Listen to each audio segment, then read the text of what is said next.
আমি সচরাচর কখনো রাজনীতি নিয়ে কথা বলি না। তো আমার হাসনাত আবদুল্লাহ তো আমাদের এলাকার মানুষ। আমার মুরাদনগর হলো দেবিদ্বার। তো দেবিদ্বারে আমরা সচরাচর অনেক গেছি, ছোটোবেলায় এখনও যাই।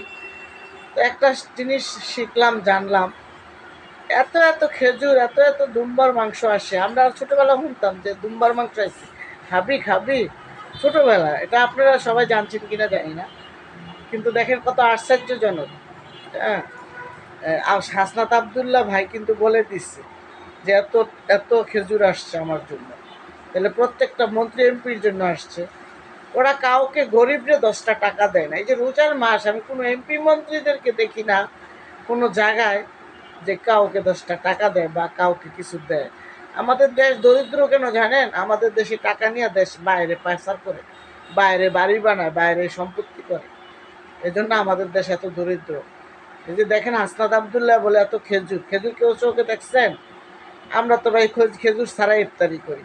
আমাদের থেকে আরো দরিদ্র মানুষ আছে, ওরা পানি দিয়ে ইফতারি করে। আল্লাহ সবাইকে জ্ঞান বুদ্ধি দেখ, আল্লাহ সবাইকে হেফাজতে রাখুক, বুঝার তৌফিক দান করুন, আমিন।